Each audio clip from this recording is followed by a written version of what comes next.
Time for an EU-US trade deal update. Let the kvetching and finger pointing begin. So, France and Germany are now whining about the deal, and if not rethinking it, there's not much they can do about it, but they're not thrilled with the deal that the EU made with the US between van der Leyen and Donald Trump.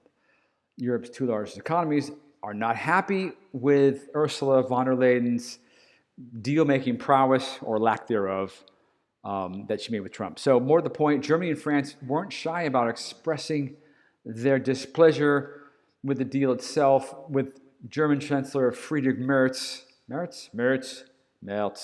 said the agreement would, quote, substantially damage, unquote, his nation's finances. Now, don't see how that will happen, but you know what, Freddie, can I call you Freddie?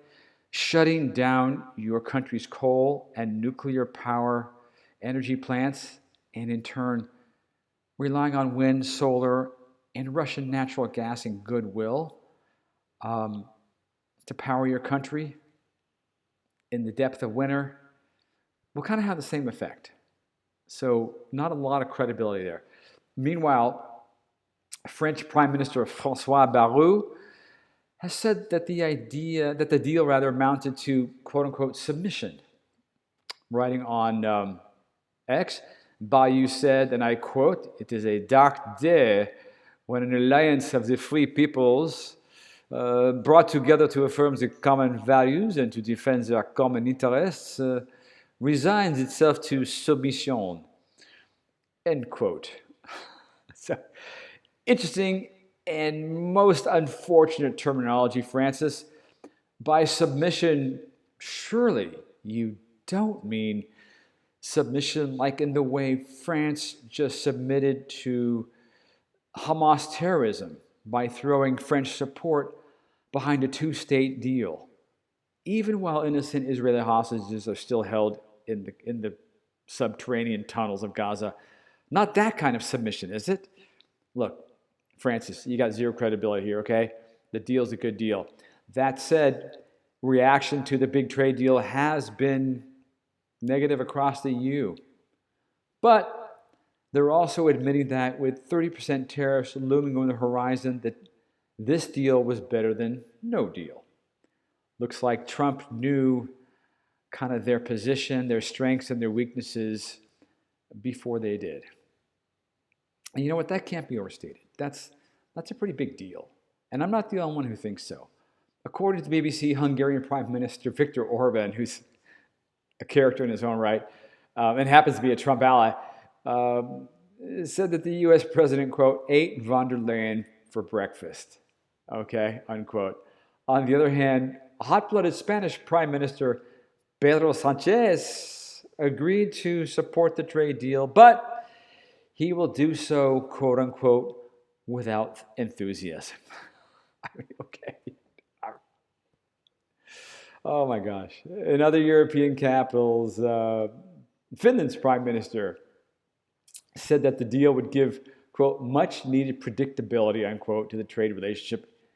And you know what? He's right. He's absolutely right. And the same thing was said by, more or less, by Irish Trade Minister Simon Harris. He said the deal brought certainty, which is, quote unquote, essential for jobs, growth, and investment, unquote. So some wiser heads, cooler heads in the EU,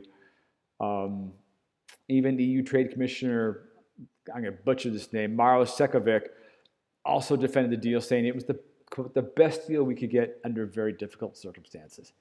And that, people, is the most realistic quote there is.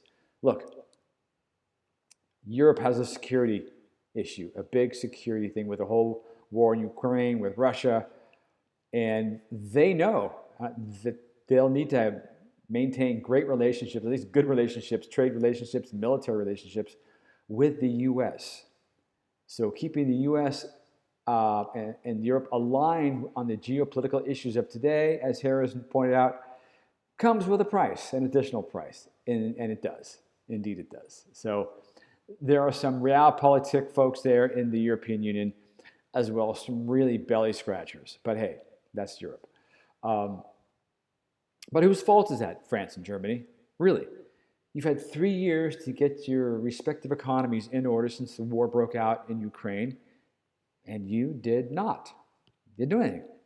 So at the end of the day, and even at the beginning of it, really, Trump was right. Trump read you guys like a book. He knew exactly how to play the Europeans, who, it's fair to say, likely underestimated Trump. Although I don't know why. I think it's just hubris. And they underestimate his ability to read their side's strengths, priorities, and most importantly, their weaknesses. So what do you want to bet they won't do that again? Hey, so that's where it is. If you like content like this, please support the channel, subscribe, share, and comment, and we'll see you next time. Thanks.